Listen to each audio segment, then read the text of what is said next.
우리가 읽은 성경 말씀 1절 옛날 성경으로 보면 이렇게 되어 있습니다. 이러함으로 그리스도 예수의 일로 너희 이방을 위하여 갇힌 자 된 나 바울은 하고 점점점점 이렇게 되어 있습니다. 원문은 이런 구조입니다. 근데 지금 우리가 가지고 있는 성경은 갇힌 자 된 나 바울이 말하거니와 어떤 성경에는 이걸 조그만 글씨로 써놨어요. 괄호 안에 있는 거나 마찬가지인데 원문에 없지만 한글로 매끄럽게 연결하려고 친절하게 이렇게 붙여놓은 겁니다.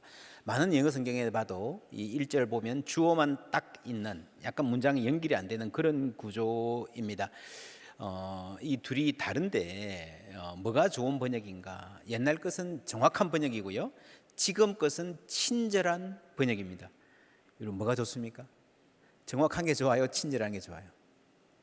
정확하면서 친절하면 좋겠지만 여러분 성경을 번역하다 보면 그게 안 될 때가 있습니다. 언어 구조 자체가 다르기 때문에. 그래서 성경 번역이 참 어렵습니다. 대부분은 이게 비슷하기 때문에 그냥 읽으면 되는데 이런 차이가 있을 때는 그 차이가 나는 이유, 중간에 문장은 딱 끊어져 버린 이유를 이해할 필요가 있습니다. 여러분 선생님이 학교에서 강의하면서 어떤 주제가 나왔을 때에 진도를 쭉 안 나가고 교과서는 이렇게 쭉 나오지만 옆에 다른 이야기로 나갔다가 돌아오는 경우 있지 않습니까? 그렇죠? 그런 경우입니다. 그래서 이 성경에는 진도가 계속 나가는 본래 나 바울은 하고 그 다음에 하려고 했던 말이 무엇인가? 아마도 14절 같아요. 14절 가급적이면 이런 성경으로 보십시오. 성경 안에 있는 이 거리감을 이해하는 게 필요합니다. 1절에 나 바울은 했죠. 점점점점 되어 있습니다. 그 삽입이 되어 있고 14절에 이름으로 내가 하늘과 땅에 있는 각 족속에게 이름을 주신 아버지 앞에 무릎을 꿇고 비노니 나 바울이 기도합니다 하고 14절로 본래 가려고 그랬는데 말을 하다 보니까 요거를 말해 드려야 되겠구나라는 생각이 나서 중간에 집어넣은 게 2절부터 13절 내용이다. 이해가 되십니까? 근데 왜, 무엇 때문에 중간에 다른 이야기가 끼어 들어왔을까라고 하는 것은요, 오늘 이 1절 말씀에 갇힌 자 된 나 바울은, 이 갇힌 자라고 하는 단어 때문이었습니다. 여러분 지금까지 1장 2장은요 하나님께서 우리를 구원하시고 죄와 사망의 권세를 이기시고 승리하셨다, 새롭게 창조하셨다, 그래서 만물을 다스리신다. 그래서 쉽게 말하면 은혜와 샬롬을 가져온 그리스도의 승리 이야기입니다. 그 복음의 원더풀한, 이런 원더풀이란 말은 놀랍다는 말이죠. 엄청나게 놀라운 승리를, 영광을 말하는데, 그래서 계속 이야기하려다 보니까 내가 갇혀있다? 라는 이 사실을 어떤 사람들은 좀 의아하게 생각할 수도 있겠다 하는 생각을 한 거예요. 그리스도가 승리하셨다며, 그 능력이 우리 가운데 역사하고 계신다며, 그런데 당신은 왜 감옥에 갇혀있지? 당신은 예수 전하면서 예수 믿는다 그러면서 왜 고생하지? 예수님이 왕이라며. 예수 잘 믿는 당신, 인생이 탄탄대로로 쭉 뻗어 나가기만 해도 모자랄 텐데 맨날 쥐어 터지고 무시당하고 뭐 잘 안 풀리는 것 같고 그렇게 살아? 당신 진짜 맞아? 그러면서 우리가 당신 말을 믿어도 될까 하는 데까지 가는 거예요. 그렇죠. 그래서 이게 본래는 나 바울은 하고 바로 기도로 14절로 가려고 그랬는데 생각해보니 이분들에게 이걸 말씀드려야 되겠다라고 하는 내용입니다. 이 내용의 핵심은요 4절에 그것을 읽으면 내가 그리스도의 뭐를? 비밀, 신비입니다. 그 신비를 미스테리온, 깨달은 것을 너희가 알 수 있으리라. 영원부터 만물을 창조하신 하나님 속에 감추어져 있던 뭐예요?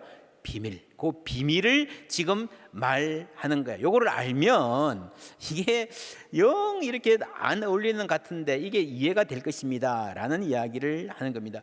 2절부터 읽어보면 바울이 지금 이런 말을 해야 하는 이유를 조금 더 구체적으로 알 수 있습니다. 2절부터 함께 읽습니다. 너희를 위하여 내게 주신 하나님의 그 은혜의 경륜을 너희가 들었을 터이라.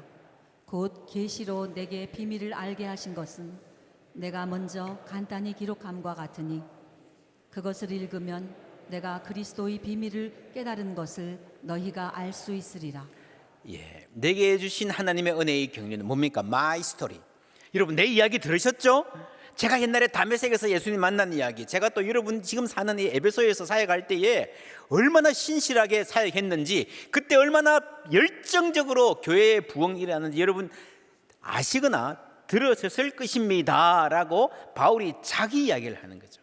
그리고 내가 편지도 썼잖아요. 읽어보셨나요? 읽어보셨다면 여러분, 내가 지금 하는 말을 새겨 들을 것입니다 라고 말하는 겁니다. 여러분, 자기에 대한 이야기, 내 이야기, 어쩌면 나를 내세우는 것 같은 이런 분위기, 왜 이런 말이 필요해요? 여러분, 어디 가서 어떤 큰 행사에 가서 강의를 들을 때에 강사를 소개할 때 가끔씩 그런 경우가 있습니다. 오늘 오신 강사님은 소개할 필요가 없는 분입니다. 무슨 말이에요? 누구나 그 실력과 권위, 진실성을 인정하는 강사라는 말이죠. 그런데 바울은 여기서요, 소개가 필요한 강사였습니다. 지금 우리에게는 바울은 너무너무 빅네임, 훌륭한 분입니다. 그 당시에는 안 그랬습니다. 저 사람 진짜 맞아? 저 사람 말 믿어도 될까? 하는데 거기에 대해서 지금 감옥에 갇혀 있는 거예요. 이 크레덴셜, 신뢰성의 문제가 대두가 됩니다.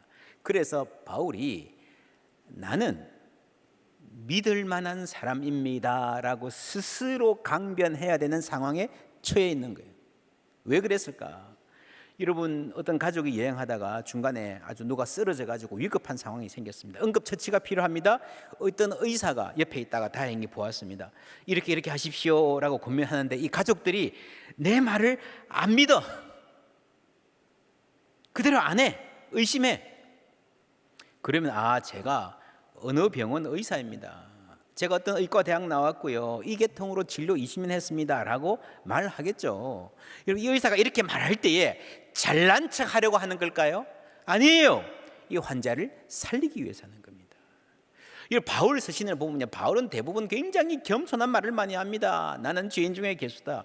그런데 가끔씩 바울이 자신을 내세우는 듯한 말을 할 때가 있습니다. 그때는 여러분들이 이 말을 들어야 산다는 거죠. 내가 지금 내가 무시당하는 건 얼마든지 괜찮지만 내가 무시당하면서 여러분이 나를 인정하지 않으면서 꼭 들어야 할 복음의 비밀을 놓치게 된다는 말이에요.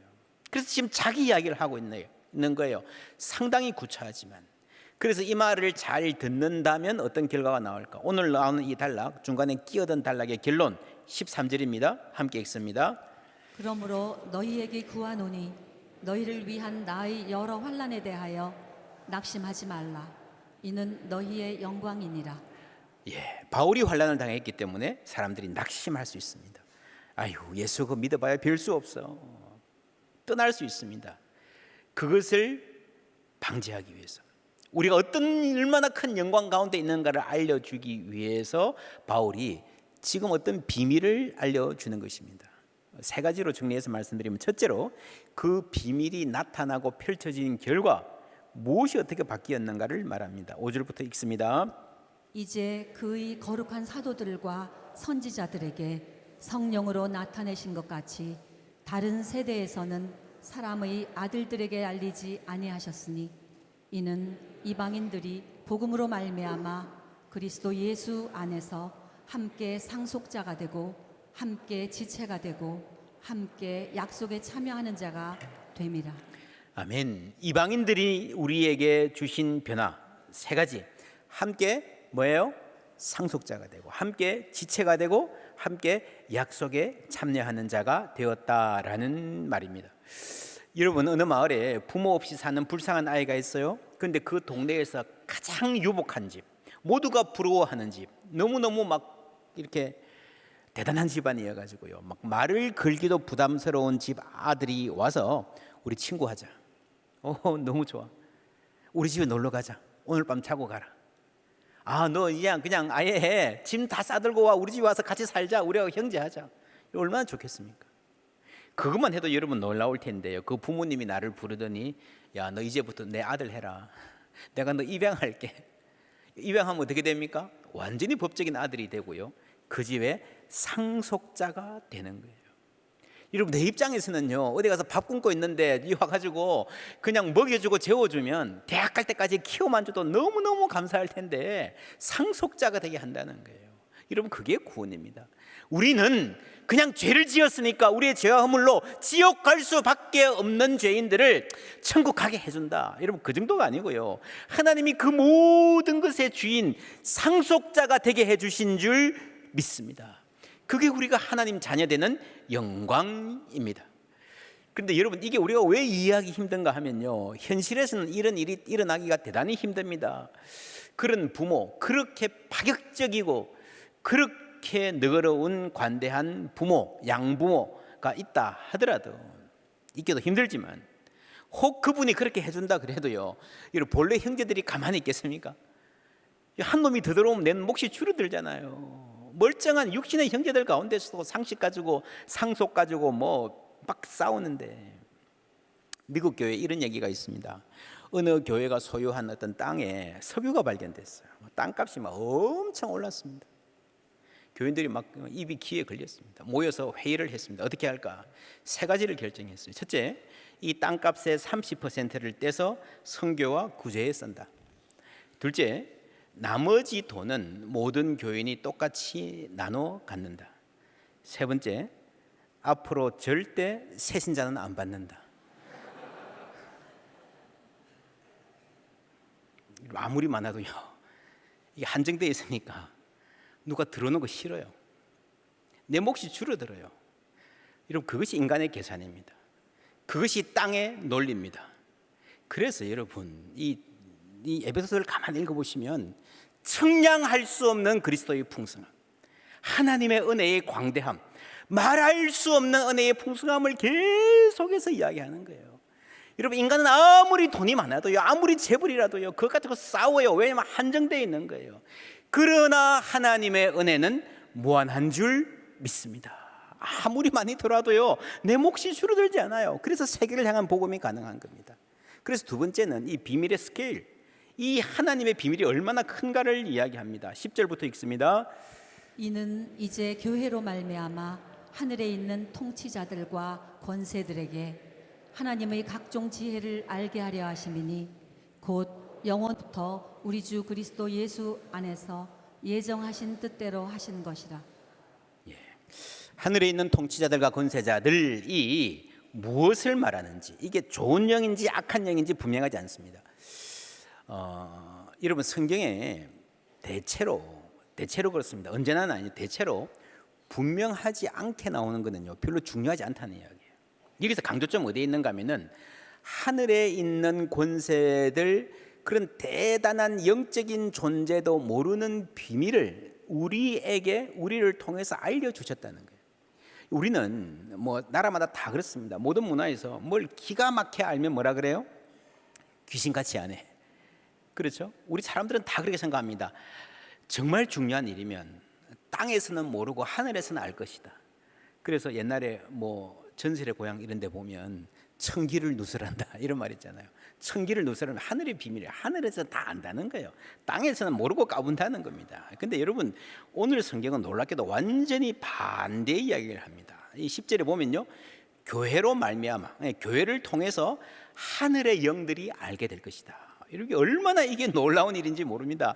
교회를 통해서 하늘의 영들이 알게 될 것이라는 말은요, 교회에서 지금 일어나고 있는 이 일이, 그리스도의 생명이 전해지고 사람들이 거듭나고 하나님 나라가 이루어가는 이 일이 너무너무 중요하고 신비로운 일이어서 하늘에 있는 그 영적인 존재들이 그걸 보고요, 오, 원더풀, 놀랐군요, 이거였군요, 하나님의 역사의 비밀이 여기에 있군요 라고 하는, 그만큼 중요한 역사의 중심에 하나님의 교회가 있다라는 말이에요. 그래서 여러분, 하늘이 땅을 주목한다는 말이죠.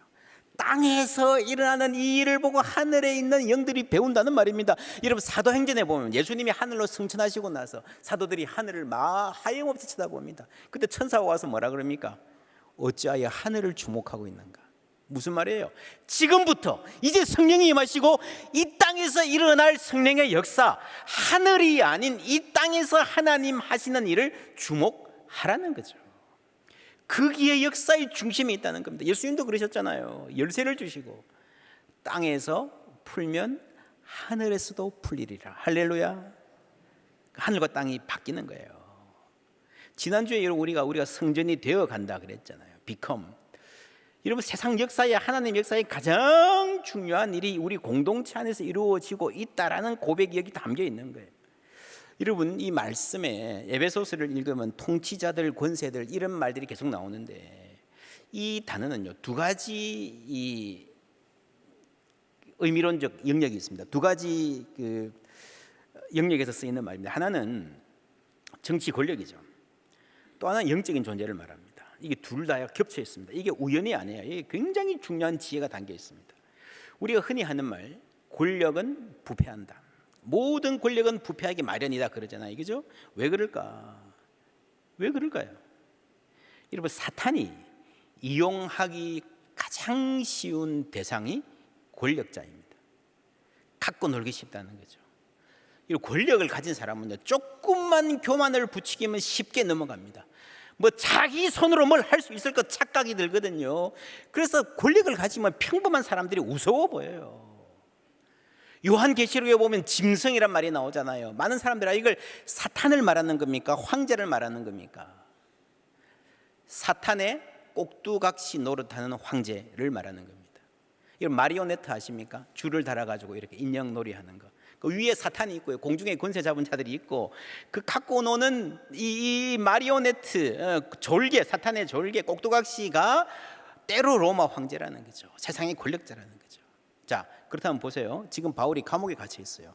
세상의 눈으로 보면 그를 가둔 통치자, 권력이 위에 있습니다. 그 권력자 입장에서는 내가 너를 살릴 수도 있고 죽일 수도 있다. 내 마음먹기에 따라서 너를 석방시킬 수도 있고 평생 가두고 놓을 수도 있어. 고생시킬 수도 있어. 호강시킬 수도 있고 부귀영화 누리게 할 수도 있어. 내 말대로. 그러잖아요. 로마 황제라면 그렇게 생각할 수 있겠죠. 그래서 바울이 지금 감옥에 갇혀 있다는 것은요, 그 권력 아래 있는 것이다, 혹은 그 세상 권력의 손바닥 아래 꼼짝 못하는 개미 한 마리 같이 나약한 개인으로 보일 수 있는 거예요. 그러나 성경이 말하는 권력의 지도를 이해하면요, 로마 황제는 기껏해야 하늘에 있는 이 영들의 쫄개에 불과한 거예요. 마리오네트에 불과한 거예요. 여러분, 아무리 큰 소리 쳐도요, 이 인생 끝나면 하나님 앞에 서서 엄정한 심판을 받아야 할 한 명의 가련한 인생, 죄인에 불과합니다. 여러분, 이 세상에서의 권력도 한 번만 삐끗하면요, 권력이라는 것은 여지없이 무너지고 흔들립니다. 마리오네트 줄 자르듯이. 그런데 그 황제를 갖고 노는 이 대장인, 이 하늘에 있는 권력도요, 교회를 보고 사도 바울의 사역을 보고 원더풀, 와, 놀랍군요 한다는 거예요. 그게 하나님 안에 있는 비밀이라는 겁니다. 이거를 알면요, 당당할 수 있는 거예요. 매를 맞아도 찬송할 수 있는 거예요. 낙심하지 않는 거예요. 옥중에 매인 성도나 양심은 자유 얻었네. 할렐루야. 하나님의 역사를 알 때 그런 자유가 있습니다. 그 신비를 알기 때문입니다. 여러분 보세요. 결국에는 몇백 년 못 가서 그 대단해 보이는 로마의 권력도 예수 이름 앞에 무릎을 꿇었잖아요. 이 일이 하나님 나라가 완성된 건 아니지만 하나님 나라가 조금 보여준 것에 불과합니다. 여러분, 우리는 이런 큰 역사를 아니까, 예수님이 어떤 분인지 조금 아니까 이게 별로 놀랍지 않지만요, 2000년 전에 여러분 에베소에서 겨우 몇백 명, 아니 어쩌면 몇십 명 모여 있는 이 교회, 그렇죠? 뭐 그 안에 대단한 정치가나 장군이나 실력자, 똑똑한 사람, 철학자가 있는 것도 아니에요. 평범한 사람이에요. 냉정하게 말하면 평범 이하의 사람들이 모여 있어요. 그들이 그 좁은 집에서 모여서 예배라고 뭘 이렇게 하는, 기도하는 그 모습, 서로 사랑합시다 그러면서 뭐 왔다 갔다 하는 이 일이에요. 그 일에 하늘의 관심이 집중되어 있다. 이 우리 공동체에서 일어나는 일이 하나님 이끄는 역사에서 가장 중요한 일입니다라는 인식이 있었다는 것이 정말로 원더풀, 그죠? 정말로 이게 놀라운 일이에요. 이것이 여러분 교회의 영광입니다. 우리가 이 일, 선교에 대해서 알아야 됩니다. 여러분 누가복음에 보면요, 예수님이 제자들을 70명을 각 마을들에 파송한 이야기가 나옵니다. 그때 상당한 성과가 있었습니다. 귀신이 나가고 병이 낫고, 그때 제자들이 감격해가지고 돌아왔을 때에 예수님이 굉장히 재밌는 말씀을 하십니다. 내가 그때 여러분이 전도할 때에 사탄이 하늘로부터 번개같이 떨어지는 것을 내가 보았노라. 무슨 말입니까?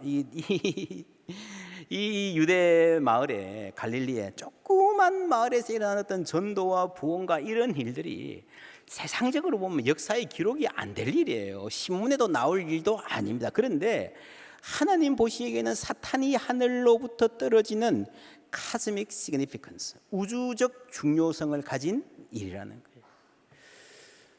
여러분, 이 구절 누가복음 10장 18절을 가지고 르네 지라르라고 하는 굉장히 유명한 철학자였죠. 이분이 이런 책을 쓰기도 했습니다. 이게 그대로 타이틀로 나와 있습니다. 굉장히 유명한 20세기를 대표하는 철학서 중에 하나입니다. 여러분, 지금 21세기 문명의 가장 중요한 화두 중에 하나가 로컬과 글로벌입니다. 가장 지역적인 것이 가장 세계적이다.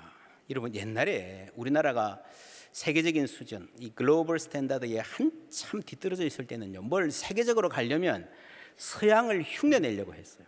세계 수준을 자꾸 따라잡으려고 했어요. 서양 흉내내기가 너무 버거우면 가까운 일본이라도 흉내내자. 그래서 한국 근대화가 서양 흉내내고 일본 흉내내고 따라오려고 했던 거예요. 그런데 여러분, 지금은 그렇지 않습니다.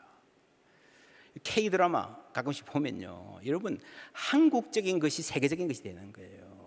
좀비 영화를 만들어도요, 여러분 아십니까? 이렇게 조선에 한복 입은 좀비, 미국에서요, 이 갓을 쓴 좀비가 유행해가지고 막 젊은이들이 갓을 구입하는 열풍이 불어질 정도로. 그렇죠. 그러니까 가장 지역적인 것이 세계적이고 가장 한국적인 것이 세계적이라는 것을 깨달은 거예요. 우리가 문화의 영역에서나 비즈니스 영역에서나 굉장히 중요한 통찰입니다. 성경이 갖는 특성, 이 바울 서신 보세요. 바울 서신은요, 고린도전서 지역 교회에 썼습니다. 로컬 문제입니다. 지역 교회가 고민하는 문제에 대해서 바울이 편지를 썼는데 얼마 안 가서 그 편지가 다른 지역에 있는 사람들에게, 세계의 그리스도인들에게 성경으로 읽히고 있습니다. 여러분, 이게 쉬운 일이 아니에요. 굉장히 놀라운 일이에요. 그렇지 않습니까? 고린도전서 읽어보셨잖아요. 뭐 이 안에 음행의 문제가 있고 뭐가 있고 뭐 왔다 갔다 하는 뭐 복잡한 문제를 바울이 그 문제를, 고린도 교회의 로컬 문제를 해결하려고 편지를 썼는데 그 편지가 불과 얼마 안 가서 다른 지역의 사람들을 들고 읽고 은혜를 받고 하나님의 가르침을 받는다는 게요, 이거는 정말 놀라운 일입니다. 그러니까 이게 로컬이면서 글로벌하다는 거죠. 왜 그런가 하면요, 지역 문제를 다루지만, 한 가정 문제를 다루지만 그것이 인간의 보편적 문제를 터치하기 때문입니다. 그래서 기독교의 복음은, 이 복음이 주신 통찰력은요, 처음부터 인간의 보편적 문제에 접근하는 그런 깊이가 있었다라고 말할 수 있습니다. 기독교는 처음부터 그 지역의 문제에 충실하면서 지역의 과제를 무시하지 않으면서 그것을 통해서 세계로 나가는 힘이 있었습니다. 요즘 말로 이제 글로컬, 그죠? 글로벌 앤 로컬, 글로컬 그러잖아요.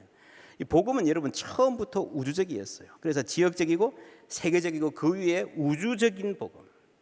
여러분, 사람의 시야가 우주적이 되면요, 당연히 세계를 품을 수 있습니다. 저는 여러분의 자녀들이 글로벌한 인재 되기를 축복합니다. 여러분, 예수 잘 믿으면 시야가 넓어져요. 출발부터 우주적입니다. 여러분, 우리가 어릴 때부터 뭐 캄보디아를 위해서 기도하고, 여러분 케냐를 위해서 기도하고, 그런 선교 보고받고 하는 것 자체가, 여러분, 이게 작은 일이 아니에요. 여러분, 땅이 하늘의 지혜를 알려준다 그랬잖아요. 근데 이 말은 땅의 어떤 부분에서 일어나는 일이 하늘의 지혜가 된다면요, 다시 말하면 땅의 이쪽 끝에서 선포된 진리가 땅의 저쪽 끝에도 통한다는 거죠. 그죠? 여러분, 땅과 하늘의 소통에는요, 땅과 땅의 소통이 포함되어 있는 거예요.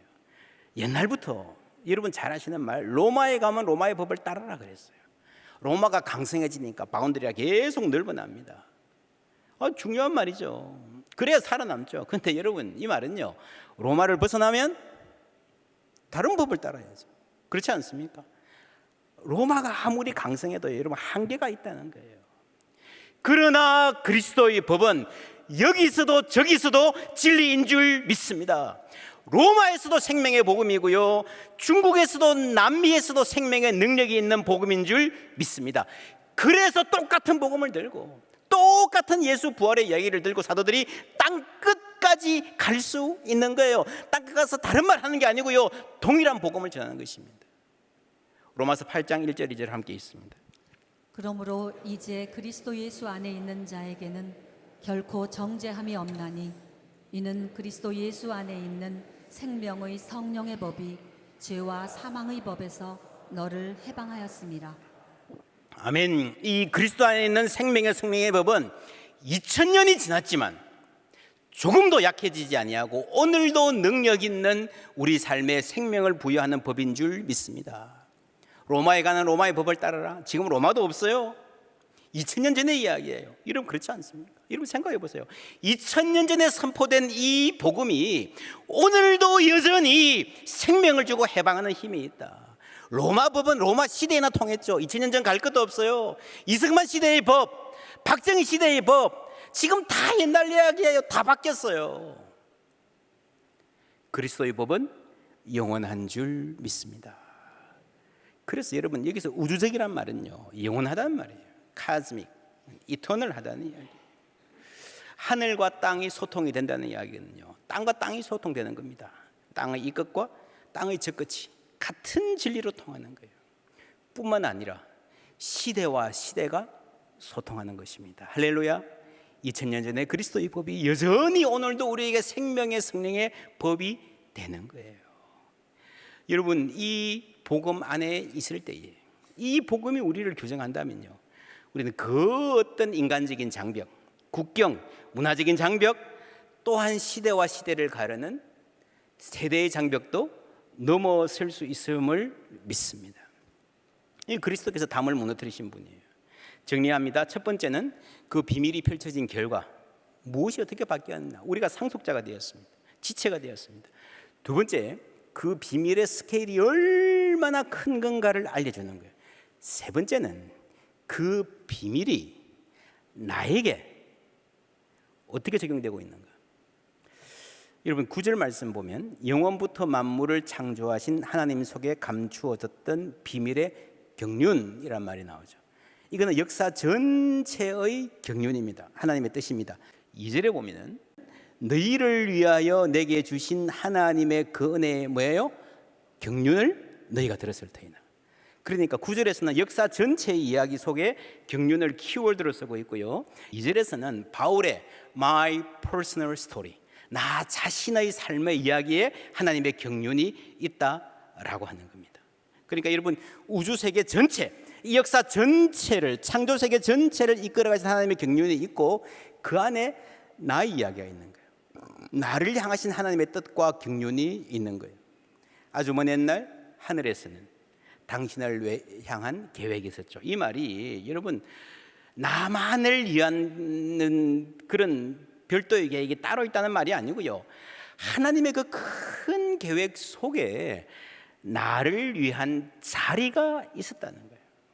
그것을 하나님이 창세전에 예비하셨다는 겁니다. 그리고 바울은요, 이 하나님의 큰 역사 속에서 내 인생의 이야기를 위치시킬 줄 알았습니다. 7절 8절 함께 읽습니다. 이 복음을 위하여 그의 능력이 역사하시는 대로 내게 주신 하나님의 은혜의 선물을 따라 내가 일꾼이 되었노라.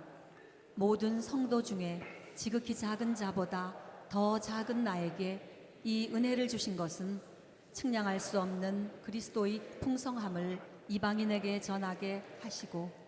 아멘. 예, 오늘 이 짧은 구절들에 두 가지 바울의 정체성이 나왔습니다. 하나는 갇힌 자 된 나 바울, 또 하나는 뭡니까? 하나님의 은혜의 선물을 따른 일꾼 된 나 바울. 여러분 이 두 개가 늘 같이 갑니다. 이 둘 중에 뭐가 더 커요? 바울에게는 은혜의 선물이 훨씬 더 크고 영광스러웠습니다. 그랬기 때문에 여러분 자기가 이게 너무 영광스러운 실존이기 때문에 감옥에 갇혀 있다는 사실이 그 영광을 조금도 손상하지 못하는 겁니다. 이 손상하기보다, 여러분 바울 서신을 자세히 읽어보시면요, 손상하기보다 오히려 도움이 돼요. 왜냐하면 이 부르심이, 이 선물이 너무 크고 영광스럽기 때문에 교만해질 수 있어요. 여러분 성도들이 바울이 맡은 일의 영광을 안다면 와우, 원더풀, 정말 놀랍습니다 할 거예요. 그것까지는 좋아요. 그런데 바울 개인을 영웅으로 만들 수 있어요. 바울에게 엎드려 경배할 수 있어요. 그러면 안 된다는 겁니다. 그래서 바울이 겸손하려 한 겁니다. 오늘 이 말씀에 모든 성도 중에 지극히 작은 자인 나에게 절절히 고백하는 겁니다. 바울에게 싸움이 있습니다. 여러분, 이 싸움을 피상적으로 보면 옥에 갇혔지만 기 안 죽어야지 하는 소위 정신승리를 위한 막 이렇게 자존심을 막 세우려고 하는 그거 아니에요. 그 반대예요. 이 비밀을 알면, 이 은혜의 선물의 영광을 알면 너무 가슴이 벅차가지고요, 막 너무 영광스러워서 마음이 그냥 둥실둥실 막 떠오르는 거야. 여러분 경험해 보셨습니까? 하나님의 은혜의 구원의 간격을 알면요, 이 마음이 막 둥실둥실 떠올라서 막 어디까지 갈지 몰라. 그래서 여러분 잡아매야 돼요. 지금 바울을 보면요, 기 안 죽으려고 노력하는 것이 아니라 교만해지지 않으려고 필사적으로 노력하는 겁니다. 그래서 바울을 여러분 오늘 3장 여기 시작을 보면 나 이런 사람입니다, 제발 내 말 좀 들으세요 하고 내세우는 것 같지만 뒤로 오면요, 이 사람들이 좀 비밀을 알게 된, 복음을 알게 된 사람들 앞에서는 아유 저 별거 아니에요, 저 정말 못난 사람이에요, 저 성도들 중에서 지극히 작은 자보다 더 작은 자예요, 낮추고 또 낮추는 거예요. 그 비밀을 아는 사람들에게는. 여러분, 교회의 담임 목사가 스펙이 좋으면 목회에 도움이 될까요? 조금 됩니다. 예수 잘 모르는 사람에게 교회를 소개할 때 아직 세상의 가치관을 빠져나오지 못한 사람들에게 조금 도움이 됩니다. 그러나 그거는요, 정말 기본적인 단계고요, 복음을 알면, 조금만 알면 그것 때문이 아니라 하나님이 목사님을 통해서 말씀하신다는 것을 알기 때문에 고개 숙이는 거예요. 아멘 하는 거예요. 이런 바울이 그것을 원한 것입니다. 내가 이런 사람입니다, 그게 아니고요, 일단 들어야 되니까. 그렇게 바울의 권위를 인정할 때에 어떤 일이 생깁니까? 13절 말씀 함께 읽습니다. 그러므로 너희에게 구하노니 너희를 위한 나의 여러 환난에 대하여 낙심하지 말라. 이는 너희의 영광이니라. 아멘. 이게 오늘 말씀의 결론입니다. 이 결론을 얻기 위해서 바울이 이때까지 계속해서 자기 이야기를 한 거예요. 여러분, 오늘 교회 나오시면서 어떤 고민, 어떤 시리에 빠져 있을지도 모르겠습니다. 이 비밀을 알게 되기를 주님의 이름으로 축원합니다. 그럴 때 우리가 낙심하지 않을 것입니다. 바울 신학의 세 가지 차원 말했습니다. 지역적, 세계적, 우주적. 이 안에 하나 더 있습니다. 아주 중요한, 맨 밑에 뭐가 있는가 하면 퍼스널한, 개인적인 이야기가 있습니다. 그래서 바울이 자기 이야기를 하는 거예요. 여러분, 인간의 모든 담론은요, 개인에게 적용 가능해야 의미가 있습니다. 한국 경제가 어떻게 될까요? 이런 열심히 어떤 프로그램을 들었습니다. 세계 경제가 꽤 괜찮아질 거고 한국 경제도 회복될 거예요라는 말을 들었습니다. 그럼 그 다음에 무슨 질문이 나와요? 나는 우리 집은, 우리 사업 매출 좀 오를까요? 내 이 직장 좀 든든할까요? 그렇지 않습니까? 입시 문제 심각하다, 개혁 이야기 한참 우리가 막 떠들고 막 자료도 읽고 그랬습니다. 근데 결국에 여러분 초점은요, 우리 아이는 어떻게 되지? 뭐 해야 되지? 건강에 대한 이야기. 이론을 아무리 많이 들어도 결국에는 나는 내 나이에 나 같은 체질에 무슨 운동을 해야 되고 무슨 음식을 먹어야 돼. 개인에게 적용되어야 됩니다. 그 동시에 여러분, 나에게 의미가 있어야 되지만요, 나만의 관심에 갇혀서는 대답이 될 수 없습니다. 건강, 예로 들어볼까요? 우리 몸의 건강도요, 절대로 우리는 나 혼자 건강할 수 없습니다. 이 사회의 먹거리 문제, 밖에 나가면 정말 좋지 않은 음식이 그냥 막 드글드글하면요, 여러분 환경오염 문제, 막 이 미세먼지에 막 온갖 전염병 창궐 하면요, 환경이 건강하지 못하면 개인이 건강할 수가 없어요. 여기 여러분 지역 차별과 수도권 집중 문제도 연결되어 있는 거 아십니까? 그렇죠? 지금 지역들에 자꾸 병원이 없어지잖아요. 그 개인의 건강의 문제가, 사회의 건강, 이게 경제적, 정치적, 사회적 문제인 겁니다. 인간의 모든 문제는 함께 연결되어 있는 것입니다. 그래서 정말 이 세상을 위한 대안이 있다면 그것은 개인적이면서 개인을 초월해서야 됩니다. 지역적이면서 지역을 넘어서야 됩니다. 민족적이면서 세계적이어야 됩니다. 여러분, 그런데 세상의 그대 담론, 세상에서 가장 당시에 매력적인 담론이 로마의 담론이었는데, 세상의 모든 이야기는요, 이 제국과 정략과 전쟁의 이야기입니다. 그 안에 개인이 없습니다. 나라가 이만큼 강성해졌습니다 했는데 그 안에 개인이 얼마나 희생됐는지는 관심이 없어요. 큰 이야기만 있어요. 반면에 개인에게 초점 맞춘 많은 이야기들에는요, 큰 그림이 없어요. 그리스도의 복음은 우주적이면서 개인적입니다. 세상이 한 번도 듣지 못했던 이야기입니다. 온 우주의 전망을 말하면서 지극히 개인적이고 섬세합니다. 어떻게 그것이 가능했겠어요? 하나님께서 온 우주를 운행하시는 크신 분이면서 동시에 나의 작은 신음에도 응답하시는 섬세한 분이시기 때문에 가능한 줄 믿습니다. 그래서 여러분, 설교 듣고 은혜 받는다는 것은요, 첫째로 하나님이 목사님 통해서 말씀하신다, 이건데, 더 중요한 거는요, 하나님이 목사님을 통해서 나에게 말씀하신다, 그때입니다. 그렇죠?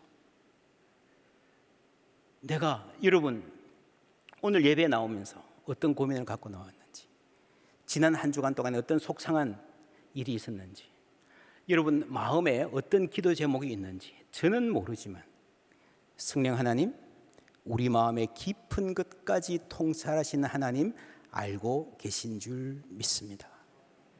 그 하나님이 오늘 나에게, 우리 가정에 말씀해 주시는 거예요. 그래서 복음은 언제나 개인적입니다. 바울이 전한 복음은 우주적 역사적 진리였고 자기 개인의 고백이었습니다. 바울은 그 하나님의 큰 역사 가운데서 내 삶을 이해할 줄 알았기 때문에 낙심하지 않았어요.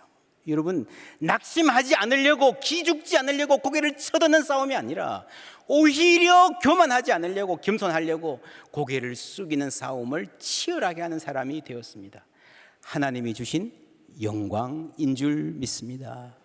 같은 은혜, 같은 영광 우리 모두에게 주셨습니다. 그 은혜 가운데에 그 영광 찬양하며 살아가는, 그 뜻을 이루며 살아가는 우리 모두 되기를 주님의 이름으로 축원합니다.